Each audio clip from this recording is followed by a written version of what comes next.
Greetings in the name of the Lord. Ako po'y nagangalak sa hapon na ito dahil marami po tayo dito sa bahay ni Pastor. So sa lahat po ng ating taga-subaybay, taga-pakinig ng ating live streaming, God bless po sa inyong lahat. Saan mang dako ng mundo ito makarating, sa Amerika man, sa Asia man, sa bandang Europe, God bless po sa inyong lahat. So bago po ang lahat, bago po nating simulan ang ating serbisyo, inayayaan ko po kayong lahat na tumayo upang ialay muna natin ang ating service sa ating Panginoon. Tayo po yung manalangin.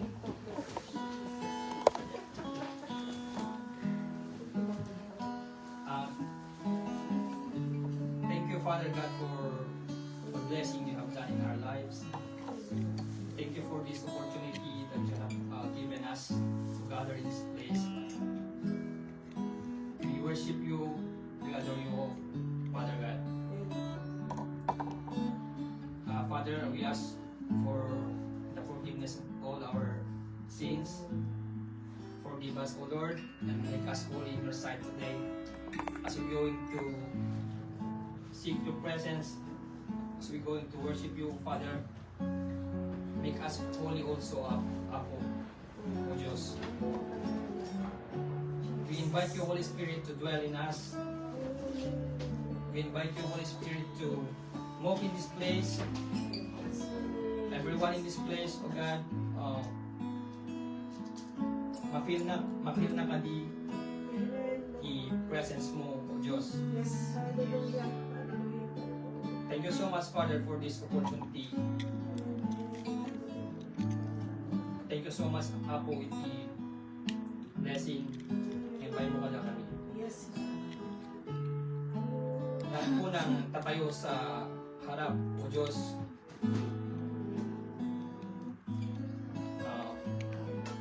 Hinihingi po namin ang iyong patnubay, tulong, O Diyos. At sa iyong anak na gagamitin na pahayag ng iyong salita, bigyan po siya ng heavenly knowledge, O God, to share your word.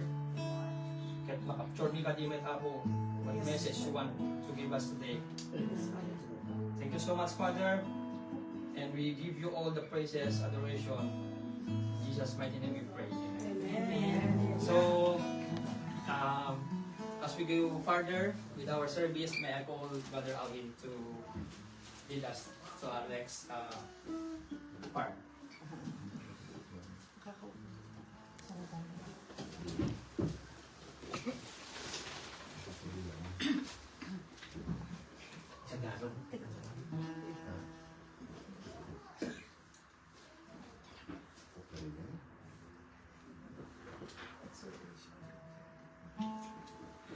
Alam mo nga sa mamatiak nga hanin nga hindi na bago sa atin itong pagbibigay sa Panginoon. Kaya alam ko na ang pangangailangan natin ay galing lahat sa Panginoon. Hindi natin sinasabi na galing sa ating lakas, hindi natin sasabihin na galing sa ating katalinuhan, kundi galing sa Panginoon. Kaya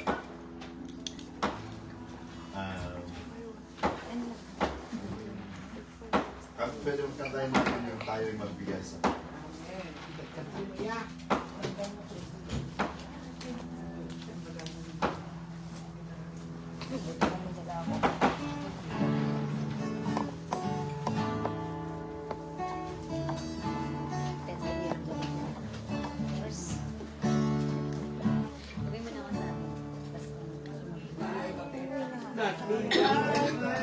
Magbigay tayo sa Panginoon tayo ay magbigay.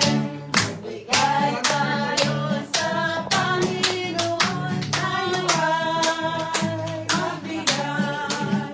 Ibabalik ang lahat.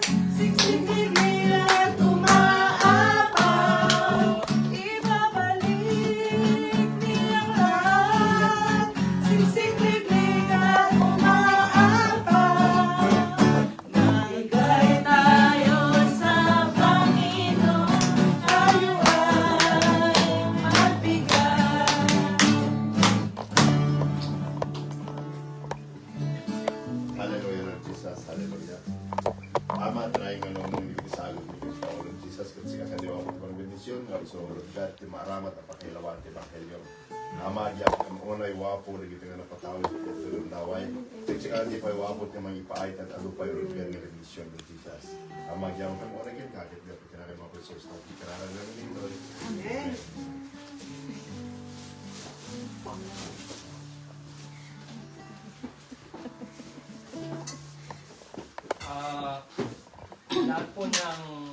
Lahat po sa akin ay open po na magbigay ng testimony para ma-challenge po ang bawat isa.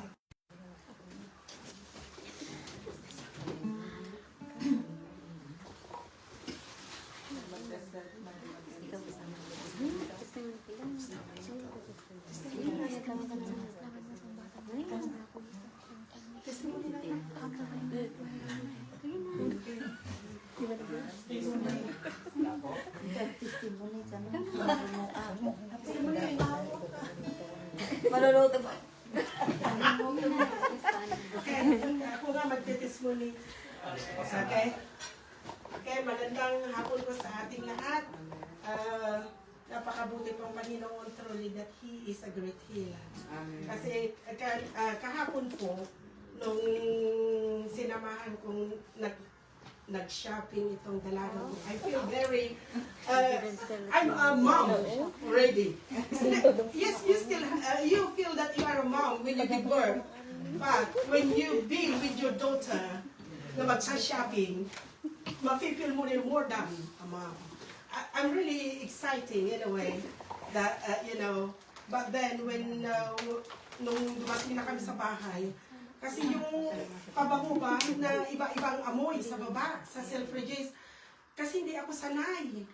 Siguro nung bata ako, walang pabango, walang pulbo, kaya sanay lang tayo sa mga animal na amoy, di ba? So, animal, ayok, Bisaya bang di? Ayok pa. Ito po, nung lumabas na kami sa bahay, nalaga ko ang sakit ng ulo ko. Tapos pagdating namin sa bahay talaga, ilong talaga ako. Then in the whole night, ang sakit ng ulo ko. Siguro sa iba-ibang amoy na hindi ko nga, hindi tayo sanay. So, tapos kaninang umaga, ang sakit-sakit talaga. Sabi ko, Lord, ako pa naman magsusulit. Sabi ko, gano'n talaga ang sakit. Hindi ko alam kung, at saka hindi ako sanay na umiinom ng gamot. Pero sabi ko, hindi ko talaga kaya. Tapos for the first time in my life, dito na ako, ngayon lang ako nagkadugo ng ilong. Sabi ko gano'n, hindi ko na, kung baga, bring back, when is the last nga nagkaroon ka ng dugo ng ilong? Yung, sa tagal-tagal na, sabi ko, bakit kaya siguro, sabi ko, sakit siguro sa ulo ko, sa pabango, ganon. Kaya sabi ko, naisip ko na, high blood sa mo tinabo.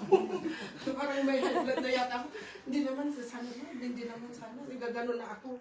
Kasi nag-aalala talaga ako, hindi ko lang sinasabi kay Brother Alba na ganon. Siguro sa marami na rin, alam mo na kung ikaw ay caterpillar, marami ang ganon na yung nasisira na napunta. Sabi ni Ate Jo, maraming pagsubok. So, I really thanks God sa topic natin na Bible study. Tapos ngayon sabi ko, thank you Lord. Nagamot na rin yung yung sakit sa ulo ko. So, truly that our God is a great healer. Amen. Amen. And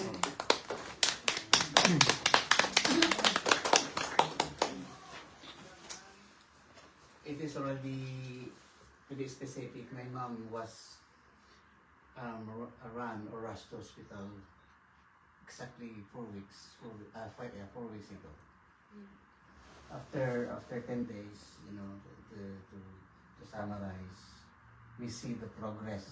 So we fight because already complicated. The bile, she has pneumonia, something like that. So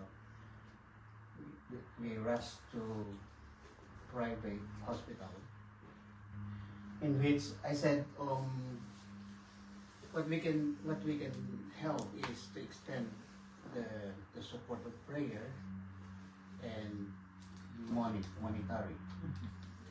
So we will try to fight and support.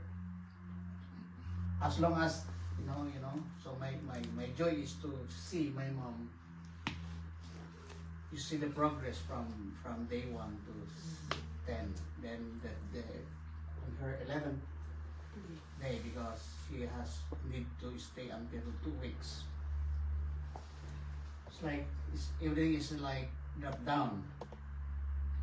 My 2 sisters comments that all the very malalakas na gamot, yeah, and has no effect at all. So everyone, they told me that we better bring home. Why the doctor is like quiet, like the doctor, the physician seems they are hiding that it is my mom is like hopeless. So that was like heartbreaking really in my part. I cried. So my wife shared a story about how the Lord meet the needs or everything. So we send the money, we prepare for this. Some of our relatives extend their help. I don't care about how much they send. Everyone show love, respect love. Show respect, and because they love my mom, because my mom was very.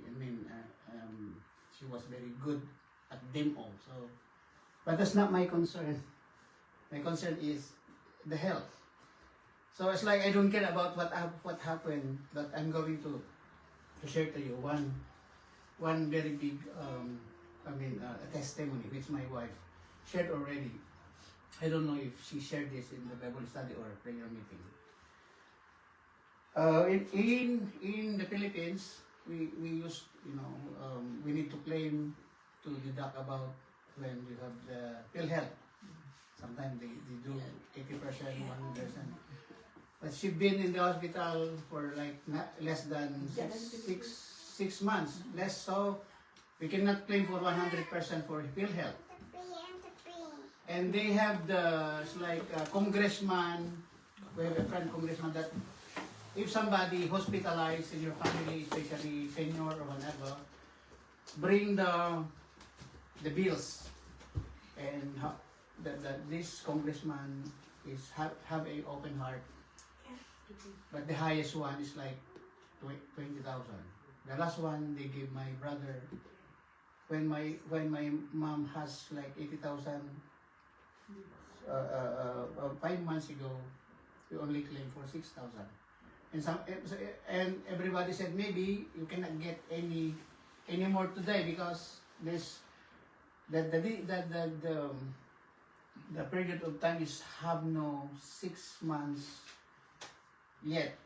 Like it should be more than 6 months. So it's like we're expecting nothing. Then this Christine Baguio is coming, so I'm getting like, oh, come on, bring mom to the house like this because parating na yung Baguio. Then one very what do you call that? Living testimony is this. Everyone pray. All of us pray that not only healing but also provision. I know that everyone pray for healing, speedy recovery, and provision. Then my brother and sister, after deducting from 180,000 to 140, something like that, everything is deducted from that they need to be claimed, deduction from PhilHealth. All in all, it's like more than 94,000. So we send 100,000 like this. I don't mind, I don't care. I love my mom, something like that. Then when my brother came back, because the ambulance is coming to take my mom home, then everyone laughed. Because my brother needs to, she is also invited on my brother is a pastor as well. They have it very good and they always pray for the congressman. To cut the story short, this is a very big testimony and I want to thank you all. This is just the proof that when we pray, this is the principle of prayer. when we pray, the Lord listen. My brother came down from this congressman, and he is bringing the paper saying that the bills more than 94,000 is paid in full. Paid in full. Where did you get that in the Philippines if you are like ordinary whatever? So what I'm saying is thank you very much. And why do we stop praying when the always principle of prayer is when you pray, God intervenes and the Lord is listening. I praise the Lord with my family, although my mom is, her situation. What makes me happy is we are ready. She will be returning 79. She's done everything or whatever. There's a joy in my heart. I talk to her, everything. You don't just notice me sometimes. That's why I don't always want to be on my own because I always like this and like that. I don't know, tomorrow whenever the Lord, but we are ready and prepared. We showed up, everyone showed up. So what I'm saying is we are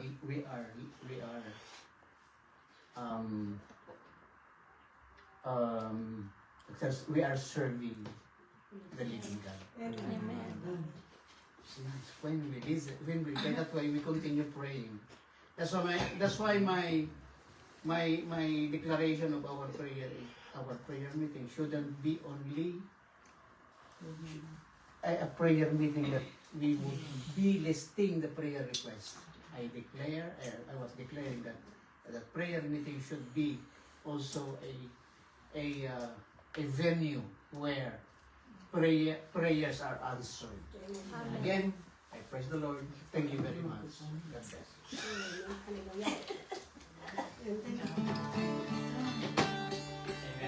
Amen.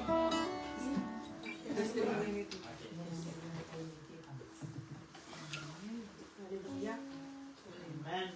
Hallelujah. Thank you, Jesus. Ngayon, hindi ako marunong masyado ng English, hindi rin ako masyadong sa Ilocanong malalim, pero the Holy Spirit will put the word in my mouth.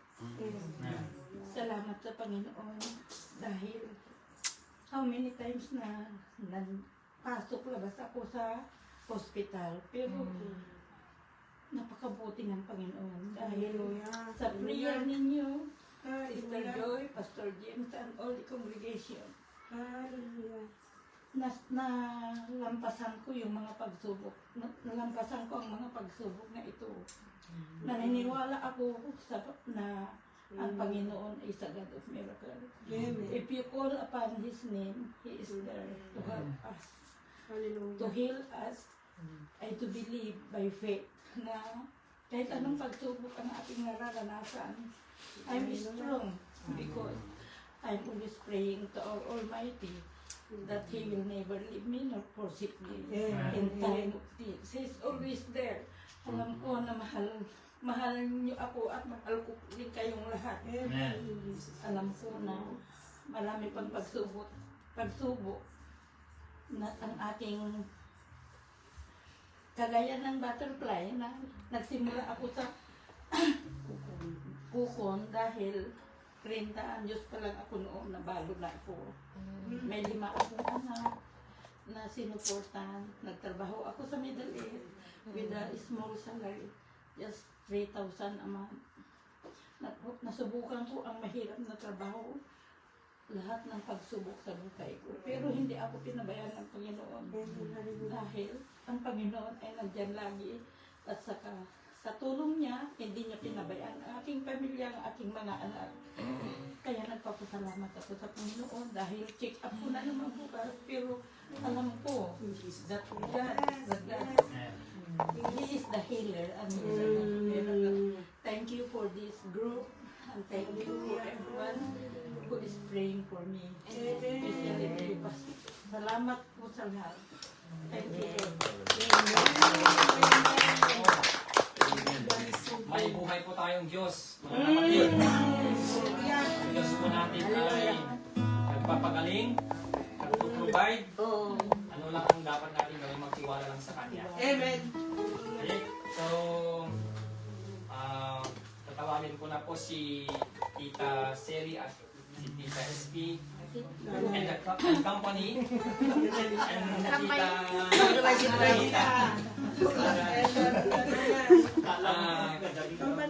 mag-represent daw sila ng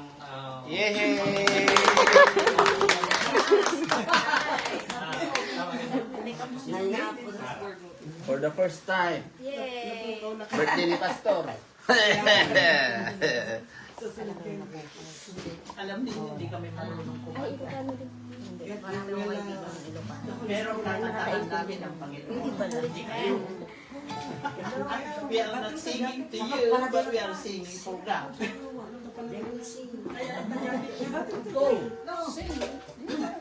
Yes, tita.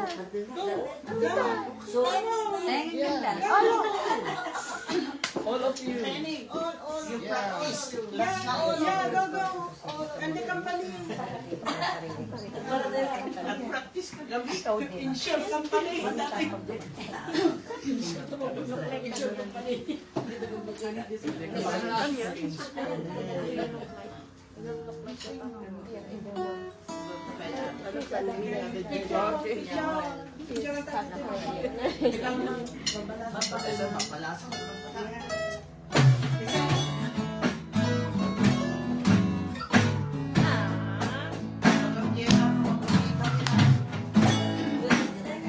The world looks upon me as I struggle alone. They say I am nothing, but they are so wrong. In my heart, I'm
Pwede pa kami for sure. Ano ba to? Pwede pa kami. Amen. Salamat po Pwede sa presentation na inyo pong Mga senior citizen. handa para sa Panginoon. Thank you sa effort. So, magpalain po kayo ng ating Diyos. So, tawagin ko na po si Ate Lingling para sa praise and worship po natin. Amen. Hallelujah. Truly that our God is so good. Amen. Amen. Yeah. Hallelujah. Let's worship our God in spirit and truth. Let's all stand up. Yes, please. Let's stand up and let's worship our God. Let's give our best. Amen. Hallelujah. Let's dance. God is really good. Amen. Jesus. Hallelujah. Are the days of Elijah, declaring the word of the Lord. These are the days of the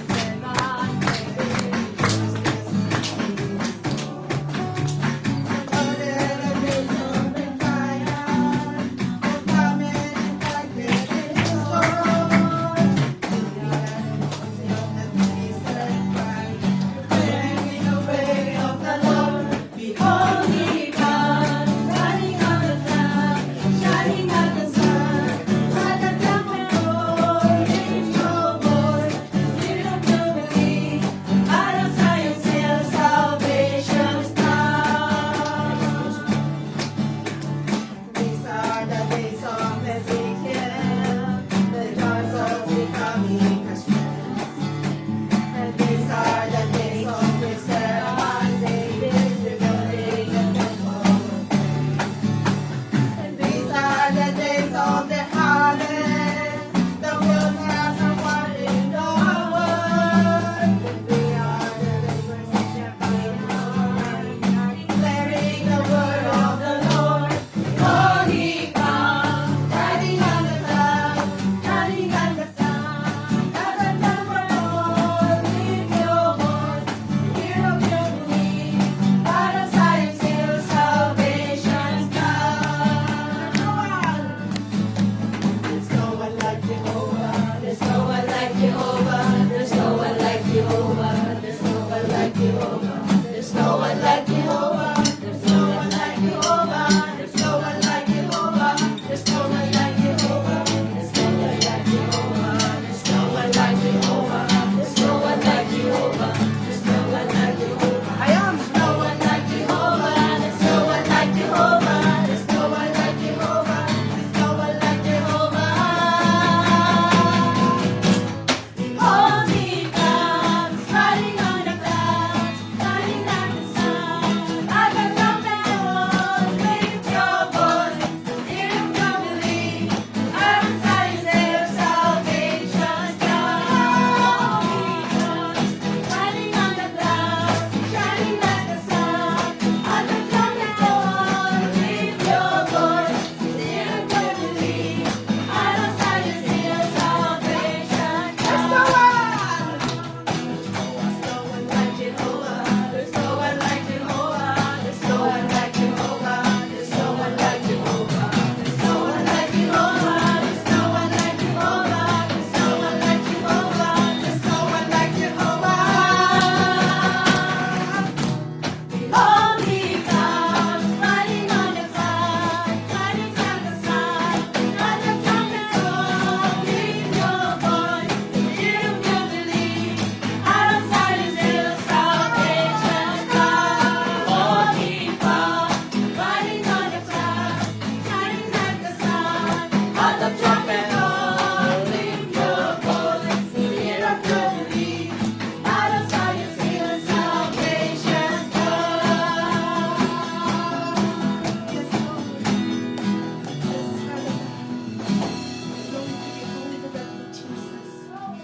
Salvation is coming. Brother and sister, I know that some of our family members is not accepting Jesus as their Lord and Savior. But then don't worry. Be still. Salvation is coming. Jesus, that your name there is a power. We thank you, Lord Jesus, that your name is a healing. Lord, we want to give it to you. Everything, Father. Hallelujah, Lord Jesus. Speak the name of Jesus. Over every heart and every mind. 'Cause I know there is sweet in your presence. I see Jesus. Salamat. Just want to speak the name of Jesus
Thank you. the name of Jesus.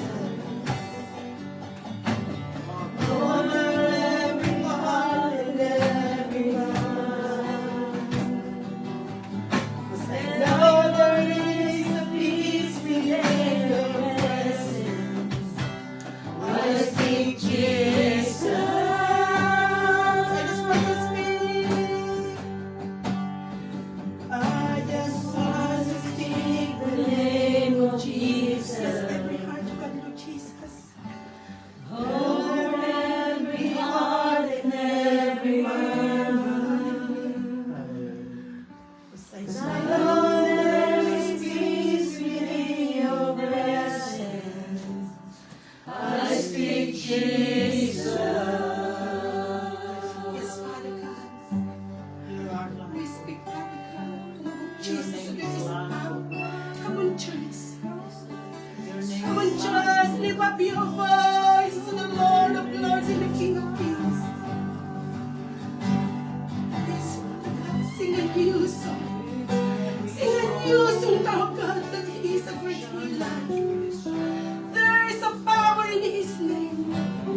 Kung ano man ang kabigat na nararamdaman niyo ngayon, mga kapatid, just speak in the name of Jesus. Come on, church. God knows what's inside in your heart, what's in your heart. There is a power. There is a power in your name, Lord Jesus. There is life in your name. Yes, Father, God, we speak life to God. We speak healing, Lord Jesus. We speak miracle, Lord God. We speak love, Lord Jesus. Father God, thank you. Thank you, Jesus. Thank you, Father God, for the life of my brother and my sister, God, Lord. Thank you for your love, God. Find us, Lord Jesus. Give us, God, Lord. Thank you, Lord. Thank you, Father God. Thank you, Father God, for your everlasting life. Thank you for your Son, Jesus Christ. Through Him there is a peace. Through Him there is a life. Through Him there is a love to show us. Lord, continue to bless us. Continue to embrace us, Lord God. Continue to show us that you are our God. You are a God of peace. You are a God of love. You are a God of miracle. You are a God who answers believers' prayer, God of Jesus. So we thank you, Father God, for our lives. That truly, Lord, that we are. You always call us, Father, that we are blessed and highly favored, Lord God. Thank you, Lord Jesus. We thank you, Father God. I want to give it back to you, Father. Oh, Father, what you did in our lives. Thank you, Father God. Give you all the glory. Adoration and thanksgiving belongs to you, Lord Jesus. In Jesus' name we pray. Amen. And one more. Your name is power. Yes, One Lord. more, one more. That there is a Yes. power in the name of Jesus. Hallelujah. Hallelujah. It's power. Your name is healer. Your name is love. Break every stronghold. Shine through the shadows. Burn like a fire. The burning fire came from you, Jesus. Thank you, Father God. In Jesus' name, amen and amen.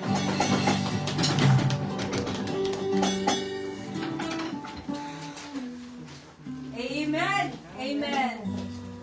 Purihin natin ang ating Panginoon. Amen! So, greetings in the name of our Lord Jesus Christ from the heart of your people or the people of God here in London.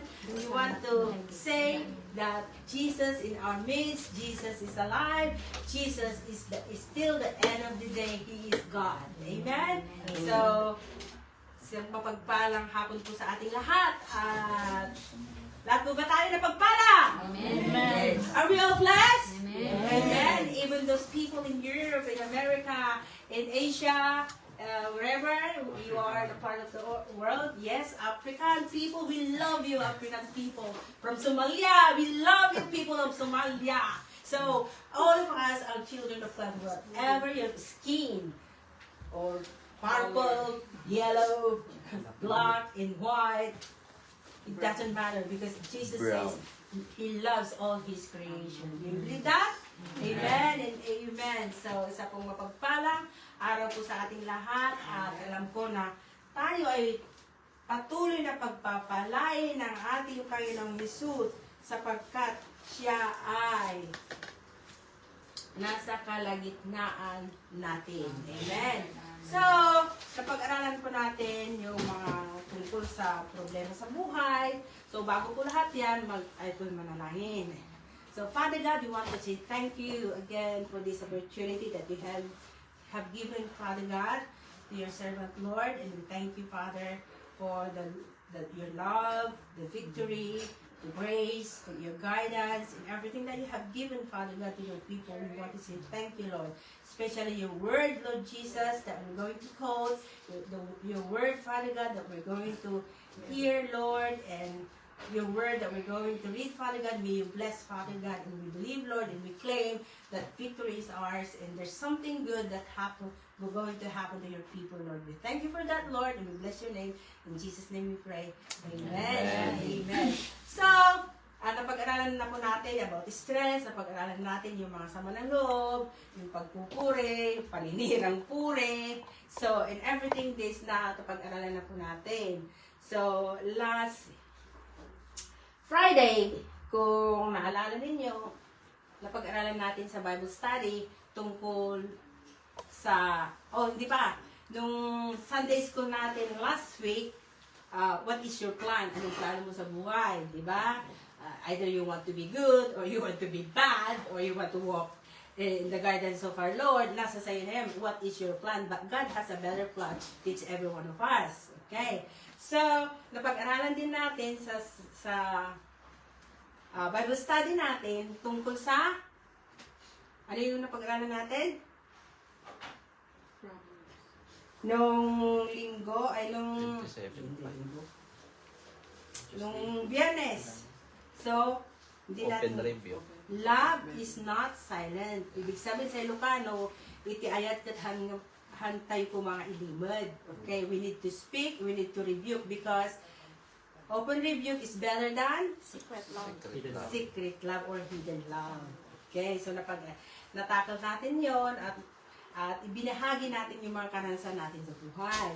So, on that time, so napag-aralan natin yung transition, transformation, the changes, and yung paru-paro kanina, yung caterpillar, sa Ilocano, yung igas, naging magandang kulibangbang. So, ibig sabihin, naging paru-paro siya. So, that will be a great transition of one of God creation. Diba? Ganyan din tayo noon. We came from rags and we become now a wealthy person, a wealthy people. From rags to riches. Diba? From sinner to saint. Yes. Okay. From baby to adulthood. Yeah. Mommyhood. Ganon, di ba? Lolahood. Lolahood. Okay, lolahood. So, mga ganong bagay. So, ibig sabihin, napag-aralan natin, kung naalala nyo pa na napag-aralan natin nung mga, maybe a year ago, na binihagi ko sa inyo na when the eagle fly, di ba, pag yung agila, pag marunong ng lumipad, talagang yung pakpak niya sa Ilocano, yung payakpak niya, pati yung mga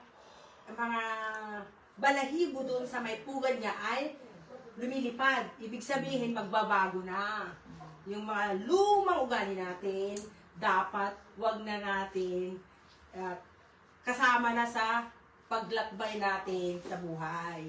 Kasi lumang ugali na ngayon. Okay. So, nung last Friday, naalala nyo, sabi ni Pastor, kung nasiputan ninyo sa Ilocano, nabanggit niya ang tinik. Di ba? Ako lang siguro yun kasi I'm going to share to you the Bible study last Friday related to the message today. So, wala ka namang ibang i-share, Sister Honey. So, I was praying, what is the message? Kasi nakikita ko, may mga nararamdaman ko, may nadidiscern ako, na kailangan natin, you're not the only one who is suffering at this time.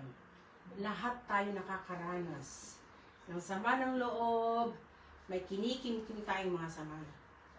Mga galit, di ba? Sabi, huwag mo sabihin na wala kang ano ngayon, sama ng loob. You're not a saint yet.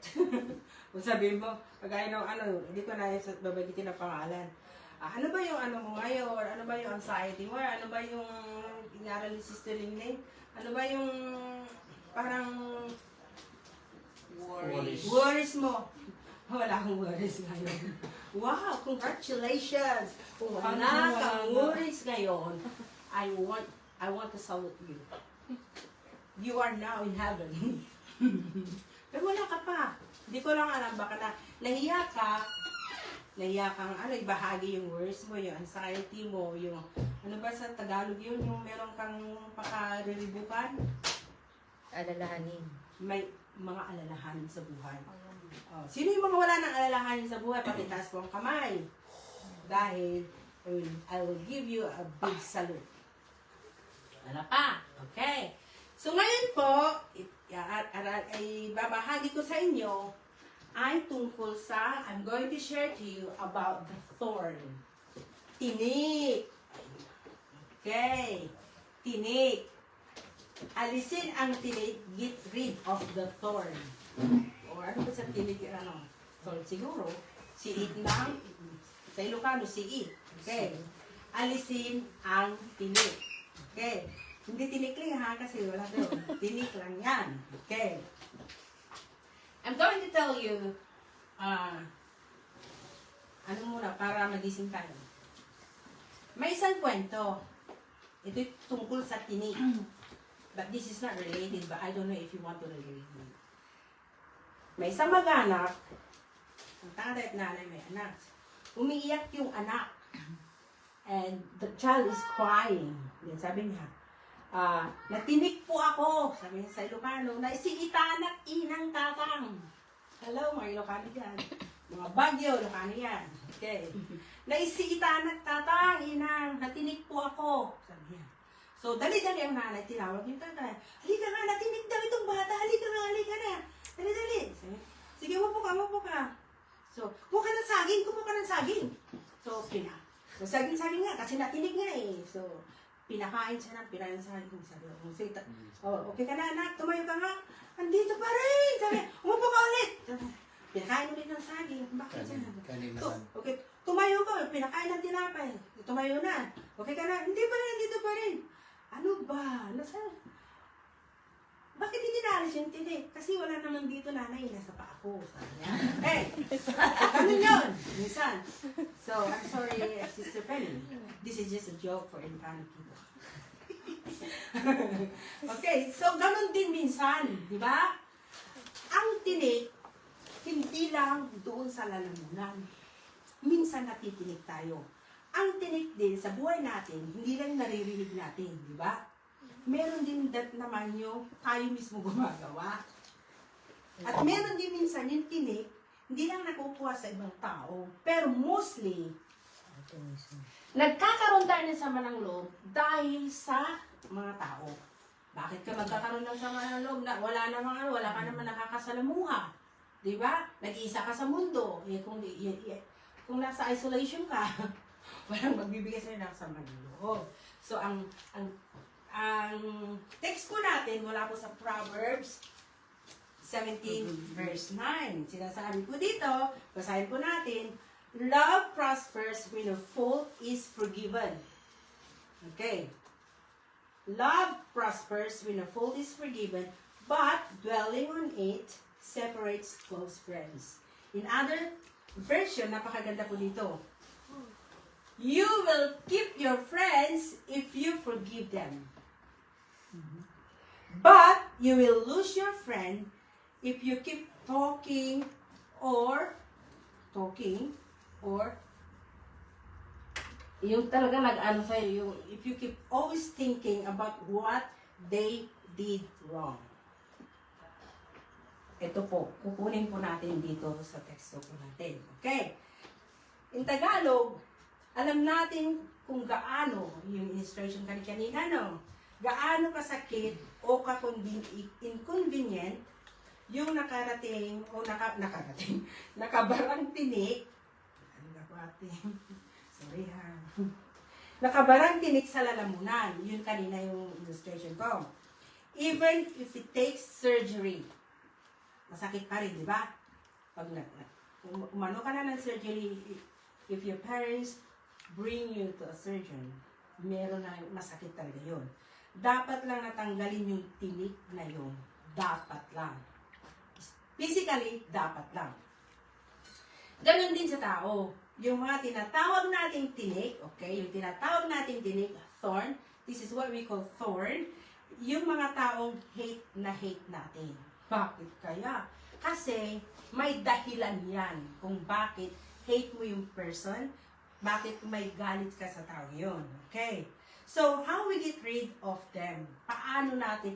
Hindi yung taong ibig sabihin nito ha, them. Hindi yung taong ibig kong sabihin, baka mamay patayin mo yung tao. This is how I get rid of that person. Ibig sabihin yung mga tinik, yung sama ng loob natin. Okay? So, there is one way that works. Yung one way that works, first of all, forgive them. Patawarin mo sila. Magpatawad ka. Hirap naman, sister. Hindi ko nga nakakausap yung tao. Okay. You can try other ways. But the only thing that could make you win is to forgive. Wala nang iba. Maski ano pa ang gagawin mo, regaluhan mo, o sige, sabi mo, love mo siya, hindi pa rin. Forgiveness is still the best one. Does God give us this advice to forgive us to become losers? Kasi minsan ganito yun eh. If you forgive the person, sabi nila, loser ka, nagpakumbaba ka. It doesn't mean that if you keep silent or not retaliating, you are already a loser. Hindi. Hindi ka minsan nagiging talunan dito. Panalo ka. 100% panalo ka. So, di ba? God tells us to forgive. So, we end up winning. Pag nagpatawad tayo, winner ka. Saludo sa iyo, Panginoon. Okay. Hindi ka pwedeng manalo sa galit.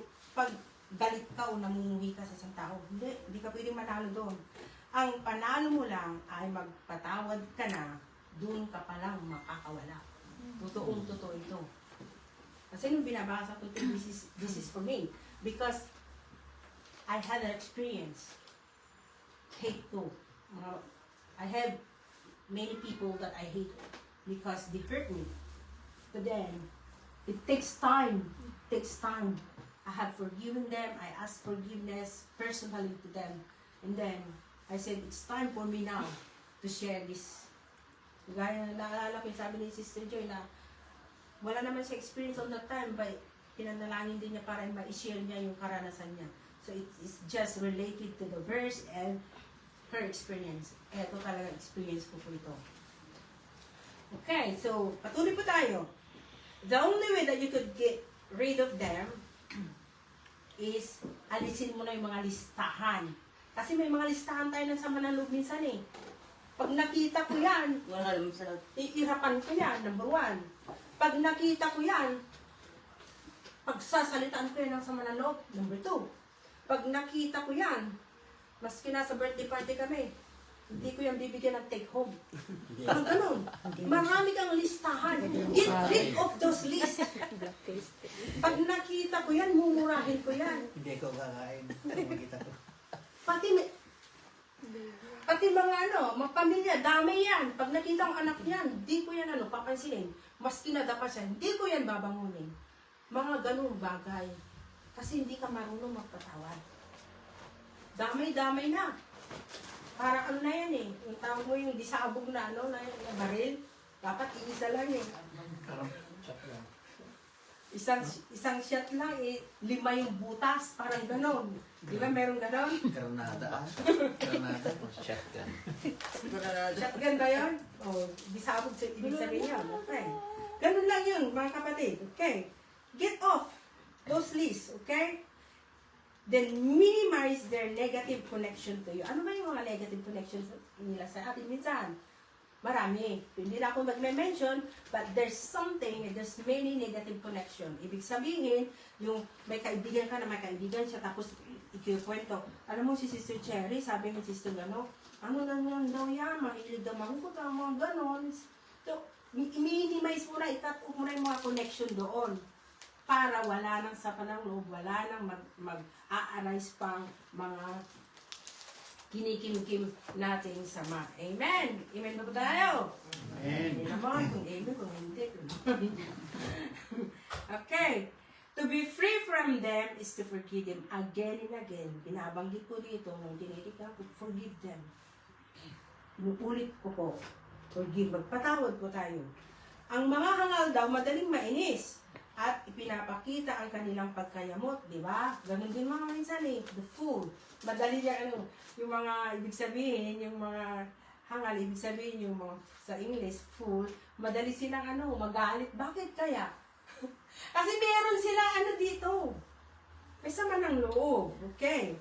Pero, ang mga matatalinong tao, eto na, sino yung mga matatalinong tao dito? Itaas naman ang kamay. Who are those clever? Itaas ang mga kamay. Okay. Ang mga matatalinong tao, pinapalampas na lang yung mga nakakainis na bagay para hindi sila maapektuhan. Amen. Oh. Palampasin mo na yan. Parang ice cream lang yan. Pag may bukas, hindi ka bibili yan. Okay lang. Di bali, bukas wala ka ng ubo ba? Babalik naman yung nagtitinda ng ice cream. Di bumili ka na. Ganun lang yun. Napakasimple. So be good for goodness sake. Oh, you better watch out. Ayun lang, magpatawad ka. Be good. Okay. At least be wise. Dapat lagi tayong maging matalino. Okay. Forgive. Kung napakabuti mo, magpatawad ka. Mabuti ka na, magpatawad ka pa, di ba? Pero, kung hindi ka naman mabuti, at least, napakatalino ka, magpatawad ka pa rin. At then, magpatawad ka pa rin. Kung gusto mong mahalin ang kapwa mo, patawarin mo. Pero kung gusto mong sarili mo lang ang mahalin mo, magpatawad ka pa rin. Walang excuse.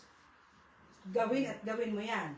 Kasi ikaw pa rin ang makikinabang if you forgive them. Wala nang ibang makikinabang. So, ano yung sinasabi ko? What does the healthy biblical forgiveness look like? Ibibahagi ko sa inyo. Meron tayong 4 na bahagi that we should walk through as we deal with pain. Po, pwede pong to, kuya? Itong note ko. Ito siya. I'm going to share to you the 4 process. Sorry. Kasi wala po tayong projector. Pero, next Sunday po, wala na po kami dito. Babalik na po kami sa church kasi tayo. Mga natin, mga viewers natin. Kasama sila kasama. Babalik na po tayo doon sa church kasi nire-renovate po. Magkakaroon po tayo ng mas magandang walls, mas magandang roof, mas magandang floor. So, just be patient po kasi naghahanap po tayo ng magandang lugar habang hinihintay po natin yung renovations. Baka nagtataka po kayo, bakit nandun na sila ngayon? May mga kaldero pa. Pero sabi ko sa inyo, we will have a very good place in the future, in next Sunday. So, Saan na ba tayo kanina? The 4. Okay. So, tulungan mo ako, sister mo.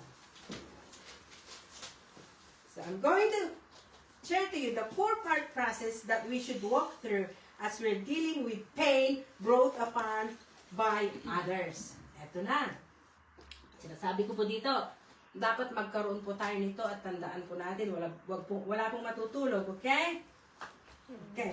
Number 1, so recognize no one is perfect. We should recognize that no one is perfect. Okay. Kung may nagbigay po sa atin o may nakaranas tayo sa mga loob sa kapwa natin, isipin po natin na wala pong perfectong tao. Okay? When we hate somebody, we tend to lose our perspective. Nawawalan kasi yung ano na natin.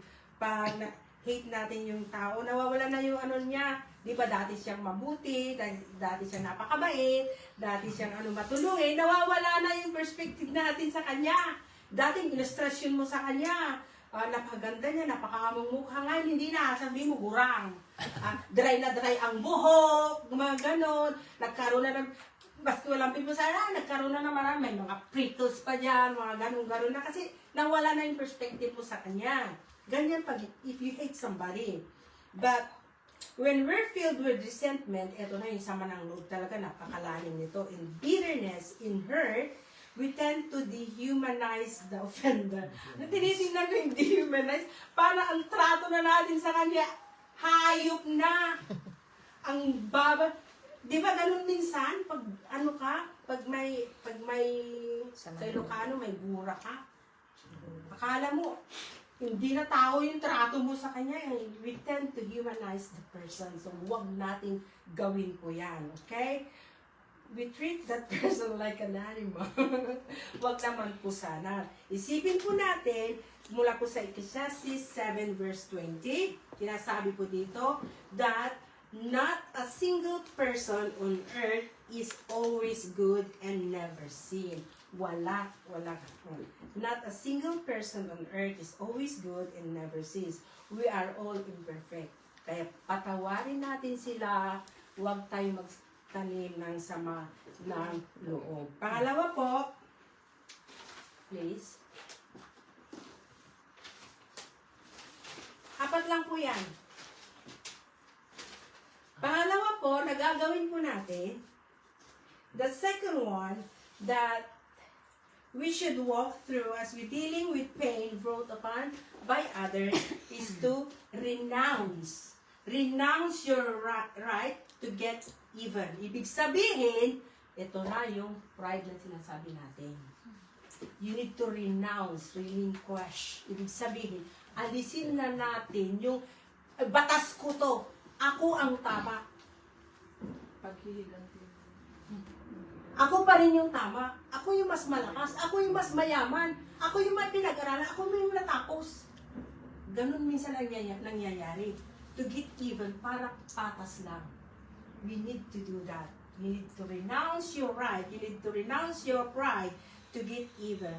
So, sa Romans 12 po, verse 19, tinuturuan po tayo doon. Sa Romans 12, lahat po doon, tinuturuan po tayo, Apostle Pablo taught the Romans, hindi mga Romanian ha, hindi ko na anong mga Romanian dito, mga Romans, taga-Roma po ito, that we need to live a living sacrifice to God. Ang daming katuruan doon para sa ikagaganda ng pamumuhay natin mga Kristiyano. Sa Tagalog po, nakikita po natin, pamumuhay na maka-Diyos. And then, no to retaliate. Ibig sabihin, hindi pwede yung maghihiganti ka. At pag wala ka na magawa, sige, maghiganti ka na lang. Hindi po ito ibig sabihin. This is a heart of forgiveness. If we live a godly living, okay, this is a heart of forgiveness. The Bible says, never avenge yourself, leave that to God, for He said that He will repay those who deserve it. Ibig sabihin yan. Mas maganda po kasi doon sa TLB translation, okay? you don't deserve to retaliate. Sinabi ko na kanina, huwag na huwag po tayong gaganti. Bakit? But you must commit not to do so. Yes. Baka sabihin mo, it's not fair. Sinaktan niya ako, minura niya ako, sinira niya ang puri ko. Dapat gaganti ako. Hindi. Huwag mong sabihin, it's not fair. Dapat gawin ko rin sa kanya. And then, it's not healthy. That relationship between you and the person who hurt you is not healthy. Try to make it more healthy. Okay. This isn't a one-time decision. Okay. It must be a godly decision. This godly decision is a must. Kailangan natin yan. It's not only a one-time decision, but a daily one that may even require moment-by-moment decision. Dapat lagi natin iniisip. Hindi yung one-time lang. Saksak natin yan. Dapat natin alalahanin na naman. Alalahanin mo na naman. Sa Ilocano, laglagi po mga kanayon. Number 3. Number 3 na po tayo. At dalawa na lang. Tapos na po. Okay. So, what is number 3? The number 3, okay, that we should walk through as we deal in the pain brought by the others. Ito na number 3 gawin natin. Respond to evil with good. Sinasabi ko na, respond to evil with good. Ito po yung tawag natin, you need to fully release someone from the wrong that has been committed against you. Ibig sabihin nito, yung sinasabi, this is how we know that you need to fully release someone from the wrong that has been committed against you. Ito yung humanly speaking. Minsan sinasabi natin, isang makataong pananalita. It's nearly impossible to respond to evil with good. Diba? Minsan, gagantihan mo ng mabuti yung halimbawa, kinamkam yung lupain mo 5 hektarya. Pwede mo bang anuhin yun na bigyan mo pa rin ng bigas, ikinamkam niya, yung pinagkukunan mo ng pamumuhay mo? Eh kasi sabi ng Diyos, pwede. Pwede, gawin mo pa rin yun. Kasi yun ang utos ng ating Panginoong Jesus. Eh, okay, tayo dyan. Pero paano natin magagawa yan? It's really hard to do it, kaksa. But then it says here, you need the love of Jesus to fill you up. Kasi pag wala si Jesus, wala yung pagmamahal ng Diyos sa puso mo, hindi mo yan magagawa. Kailanman hindi mo yan magagawa. Ang tigas ng puso minsan ng mga tao. Pero, pag ikaw ay puspos ng pagmamahal, pag-ibig ni Kristo, magagawa mo yan. Kasi walang mahirap sa Diyos, di ba? Walang mahirap. Walang mahirap sa'yo. Di ba yung mga kanta? Walang mahirap sa'yo. Sinasabi din, sa 1 Corinthians 13, nababasa natin na God is love. Okay? Sa 1 Corinthians, love keeps no records of wrong. Walang batas na against sa pagmamahalan o pag-iibigan kung ang Diyos ang pinag-uusapan natin at forgiveness ang pinag-uusapan natin. Naalala niyo ba yung sinasabi dun sa Senate hearing na ang batas? There's no law. There's no above law. No one above the law. It's even the president. See? Pinakamataas na siya, pero ang batas pa rin. No one above the law, even the president. Pag ang batas ay batas. So, no one above the law of God. Pag love ang pinag-uusapan, walang bawal yan. Ganun yun. Diba? Ang tindi, napaka-powerful ang forgiveness at ang pagmamahalan. Amen po tayo dyan. Okay, pang-apat na po tayo. Matatapos na po tayo. Okay, thank you very much, Brother Alwin. So number 4, refocus on God's plan for your life. Okay na yun. Di ba mayroon tayong mga review, di ba mga ganon? Revision, pag nag-revise ka, pag may test ka, nabasa mo na yun, pero mag-re-revise ka ulit. Ibig sabihin nito, refocus kasi hindi ka na nakafocus. Wala na. Pero dito, inaaral sa atin that we need to refocus on God's plan for our life. Bakit ka mag-i-stick doon sa sama ng loob? Bakit ka mag-i-stick doon sa taong nakapagbigay sa'yo ng sama ng loob? May maibibigay ba sa'yo magandang kinabukasan? O, mapapabata ba niya yung ano mo? Yung itsura mo? Diba? Hindi.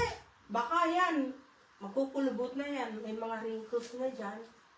Walang magandang ibubunga sa atin pag ikaw ay nagtatanim ng sama ng loob. Refocus.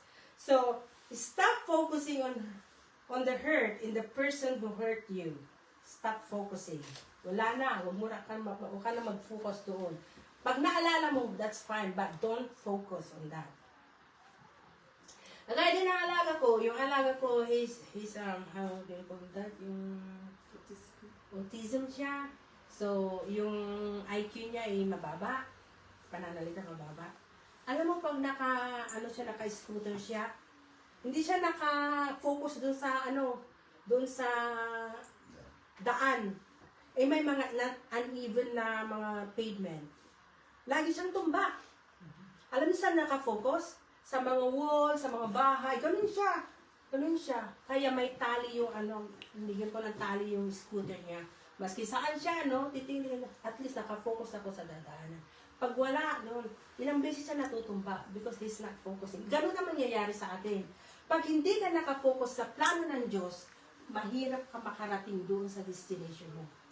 Physically man o ano man yan.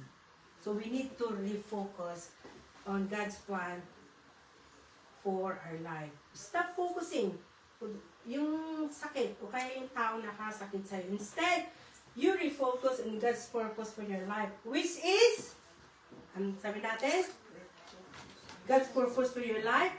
God's plan and purpose is far greater than any problem and pain. Far greater. Mas malaki, mas malawak, mas maganda. Mas marami kang blessing doon. Maniwala kayo sa akin. Because if you focus the person that hurts you, that person controls you. Bakit kaya? Kasi doon ka na nakafocus sa kanya. Hindi mo alam yung tao pala. There are two kinds of person. Yung nakasakit sa'yo na inosente naman. Hindi mo alam kung nasaktan ka ba niya? Alam ba niya na nasaktan ka? Hindi. Nakafocus ka doon. Sa mataling tao, nagsasaya siya, sarap ng tulog niya, sarap ng kain niya. Ikaw naman, nakafocus ka doon sa taong yun. Ano nga nangyayari sa'yo? Hindi ka nakakatulog, bahala ka. Okay? But in fact, you can take it a step further. Ito na, step further. Gawin natin, straight lang tayo. If you don't release your offender, you will begin to resemble your offender. Yung nakasakit sa'yo ito yung talagang sinadyang nakasakit sa'yo, nakapagbigay ng sama ng loob, hindi maganda yung ugali niya, pati ikaw, gano'n mariresemble ka na. Magkakaroon ka na rin ng gano'ng character niya, attitude niya. Alright, so, what I'm going to tell you, conclusion na po tayo. Tatapos na po tayo dito. This is what we're gonna do. Amen. So, conclusion is that very simple. Very simple. Don't sit another in your resentment another day. Dapat another day. Meron pa day dito. Don't sit another day in your resentment. Ibig sabihin, move on ka na. Hindi lang doon ka na nakamukmuk at lagi may sama ng loob. Hindi ka na nakakalis doon. Okay? Go through these 4 steps yung napag-aral natin and move on to the rest of the life you were created to live. Ano ba ang purpose ng Panginoon sa'yo?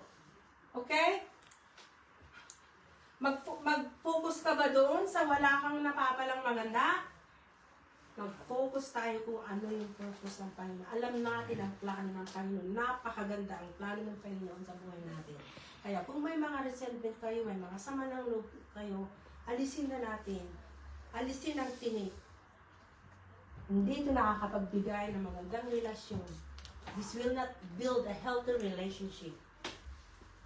Resentment Sinasabi doon ng ating Panginoon Jesus na we need to get rid of those. So, kung may mga bagay na alam nyo, hindi na umuunlad yung buhay spiritual ninyo dahil lang sa sama ng loob, why not get rid? Gawin na natin. Okay? At tandaan natin, unang-una, walang perfectong tao. Pangalawa, renounce your right to get even. Pangatlo, respond to evil with good. Kung ginawan ka ng hindi maganda, gawan mo ng maganda. Okay? Pag binato ka ng salitang na nakakasira ng puri, batuhin mo sila ng blessing. Pag ang ginawa sa'yo, di ba gagawin mo ba rin yung mas magandang bagay? Pag kinurse ka, i-bless mo sila. Pag hindi sila worthy sa blessing, babalik sa'yo yan. Pag kinurse mo sila, pag hindi sila worthy sa curse, babalik sa'yo. Anong gusto mo? Blessing or your curse? Just bless. Bless them. Bless them. Kasi pag hindi sila worthy sa blessing, babalik sa'yo. Huwag ka lang mag-curse. Baka hindi mo alam, babalik din sa'yo. Parang boomerang yan eh. Di ba? Ganyan lang yung buhay. And then number 4, anong number 4 natin kanina? Yung sabi natin na refocus in God's plan to your life. This is far better than any problem and pain. Ito lang po, at pagpalain po tayo ng Panginoon. Amen? So, okay, let's just pray. Father God, we want to say thank you, Lord, for your word. We want to say thank you, Father God, for releasing us, renouncing, Father God, the evil spirit that is hiding in our hearts, Lord Jesus. Help us, Father God, help us, Lord, because we want to live a holy life. We want to live that we are pleasing into your sight, Lord. We want to live, Father God, that one day you will say to us that we are a good and faithful servant, Lord. Father, for those who are listening or watching, Lord, kung meron pa po silang mga resentment sa buhay, may mga sama ng loob, may mga dinadala o kinikimkim, Father God, help them, Lord Jesus. Help them. Release them, Father God. Tell them, Lord Jesus, that hindi sila mabibigyan ng magandang benefits, Lord. Father God, hinihiling po namin, Lord, lahat po kami, Father God, na nakarinig na yung banal na salita, tulungan mo po ang bawat isa, Father God. Father, give us a unity, give us love, Father God. Teach us, Father, to love one another. Teach us, Father, not to hide, Father God, anything that is not pleasing unto your eyes, Father God. We thank you, Lord. We thank you for your word. We bless your name, Father God. We give you glory, we give you honor, we give you praise.